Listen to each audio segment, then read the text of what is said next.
오늘부터 우리는 사무엘 하를 공부합니다.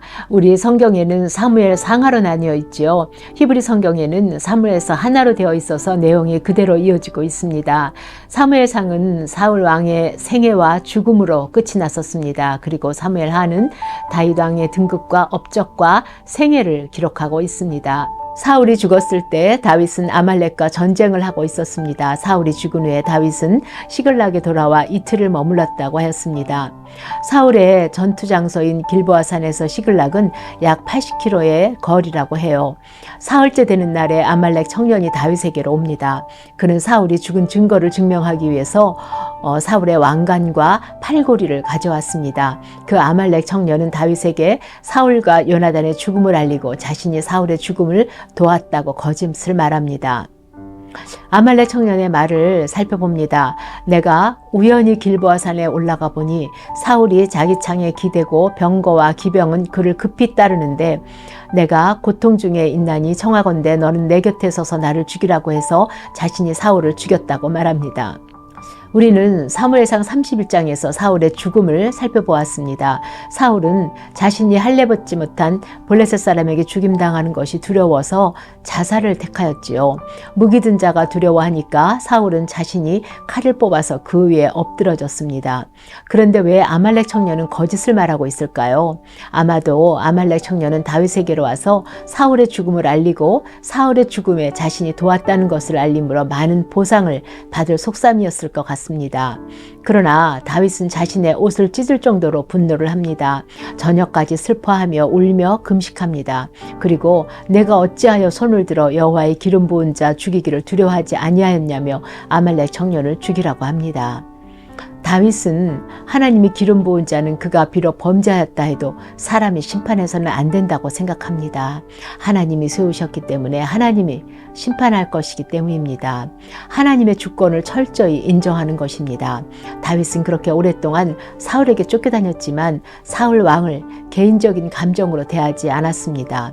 2번씩이나 사울 왕을 죽일 수 있는 기회가 있었지만 죽이지 않았지요. 끝까지 사울을 하나님이 세우신 이스라엘의 왕으로 인정하였습니다. 그리고 다윗은 사울 왕과 요나단의 죽음으로 인한 이스라엘의 패배를 슬퍼하며 애가를 지어 부르게 합니다. 1장에 19절, 25절, 27절에 보면 오호라 두 용사가 엎드러졌다고 후렴구로 3번 반복합니다. 이것은 다윗의 슬픔이 얼마나 컸는가를 보여주고 있습니다. 사울의 죽음으로 다윗은 고달픈 도망자의 생활이 끝이 납니다. 기뻐해야 될 일이지요. 그러나 다윗은 기뻐하기는커녕 깊은 슬픔을 나타냅니다.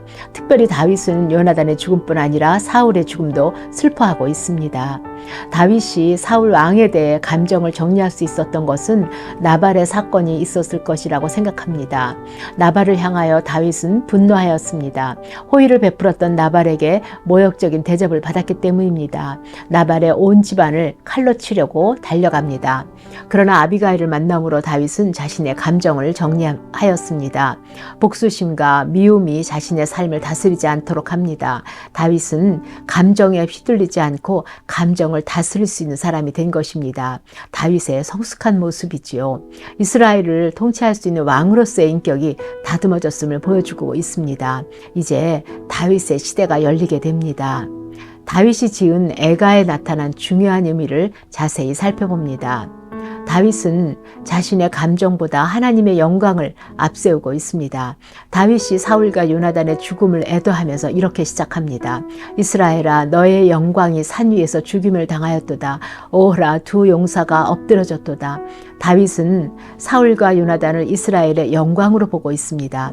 다윗이 사울을 향해 부정적인 감정이 전혀 없다고 할 수 없을 것입니다.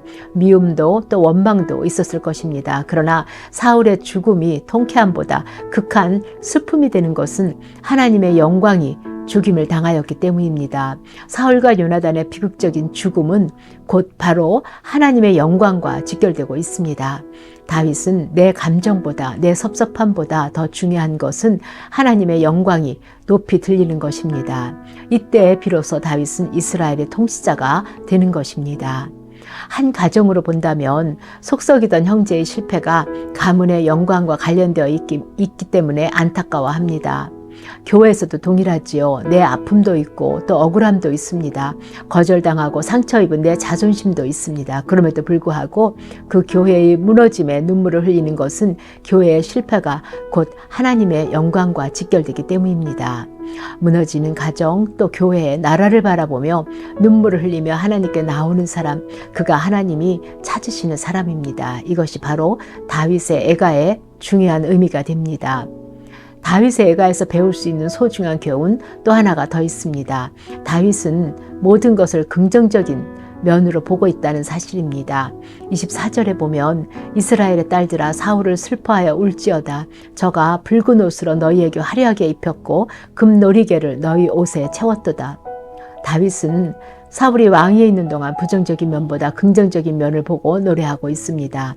악을 행한 사울의 단점을 숨기고 그의 장점, 존경할 만한 점들만을 이 애가에서 노래합니다. 다윗의 성숙함이지요. 이로써 다윗이 통치자로서의 시대가 열리게 되는 것입니다. 우리의 눈은 다른 사람의 잘못된 것, 단점을 보는데 빠릅니다. 그러나 정죄와 판단은 언제나 사람의 영혼을 죽이고 상처를 만듭니다. 우리의 자녀들을 볼 때나 또 남편을 볼 때나 우리의 형제들을 볼 때 장점을 먼저 보고 칭찬할 수 있기를 원합니다. 그러면 그곳에 관계의 회복이 있을 것입니다. 또 하나 주목해 볼 다윗의 모습이 있습니다. 사울이 죽었을 때 다윗은 시글락에 있었지요. 바로 이스라엘로 돌아갈 수도 있었을 것입니다. 오랜 도망자의 삶에서 얼마나 기다리던 시간이었을 텐데요. 그러나 다윗은 바로 돌아가지 않습니다. 서두르지 않지요. 그리고 먼저 하나님께 묻습니다. 다윗은 이제 자신의 생각이나 감정대로 결정하지 않고 하나님의 뜻을 구하며 나아갑니다. 급하고 중요한 결정일수록 우리는 기도해야 합니다. 1절을 봅니다. 그 후에 다윗이 여호와께 여쭈어 아뢰되 내가 유다 한 성읍으로 올라가리이까? 여호와께서 이르시되 올라가라. 다윗이 이르되 어디로 가리이까? 이르시되 헤브론으로 갈지니라. 다윗은 헤브론으로 가라는 하나님의 말씀을 듣고 유다 땅으로 들어갑니다. 유다 사람들이 다윗을 기름 부어 자기의 왕으로 삼습니다. 그러나 다윗은 아직 이스라엘 전체의 왕이 된 것은 아닙니다. 아직 사울의 사람들이 남아 있습니다. 이제 다윗에게는 이스라엘 전체를 통합하여 하나로 만들어가는 과제가 남아 있습니다. 먼저 다윗은 길르앗 야베스 사람들을 끌어안습니다. 어떤 사람이 다윗에게 사울을 장사한 사람이 길르앗 야베스 삽이라고 말해줍니다. 사울은 길르앗 야베스 사람들이 암몬에 의해 큰 모욕을 당할 때 구해주었습니다. 이를 계기로 길르앗 야베스 사람들은 사울의 중심 지지 세력이 되었습니다. 사울이 죽자 이들이 사울의 장례를 치러준 것입니다. 그리고 이들은 이 일로 왕이 된 다윗이 자신들에게 혹시 보복을 하지 않을까 걱정을 하였을 것입니다. 그러나 다윗은 그들에게 전령을 보내어 사울을 장사하였으므로 하나님께 복을 받으라고 축복을 합니다. 그리고 그들에게 선을 베풀 것을 약속합니다. 사울이 죽었지만 다윗이 왕위에 오르는 데는 7년이란 긴 시간이 걸립니다. 그 7년 동안은 이스라엘 내에 두 왕이 존재합니다. 다윗은 하나님의 주권을 믿고 기다립니다. 우리의 믿음은 곧 기다림의 싸움이라고 생각합니다. 내 생각과 판단을 꺾고 하나님의 뜻을 기다리며 인내하는 것이 곧 믿음이지요. 이것이 하나님의 주권을 온전히 인정하는 우리의 믿음의 자세이기도 합니다. 우리 모두가 인내함으로 믿음의 싸움에 승리할 수 있기를 원합니다. 함께 기도하시겠습니다. 우리의 생명 되신 하나님 아버지, 오늘도 컵으로 모시게 하시니 감사합니다.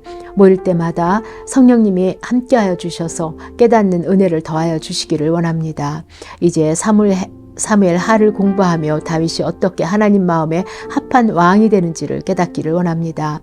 오늘 사울 왕을 향해 애가를 부르며 자신의 감정을 꺾고 하나님의 주권을 인정하는 모습을 배웠습니다. 자신의 감정보다 하나님의 영광을 위해 안타까워하는 모습을 우리가 배웁니다.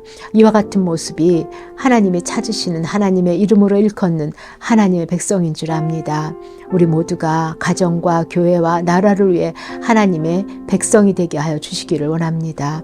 예수님의 이름으로 간구합니다. 아멘.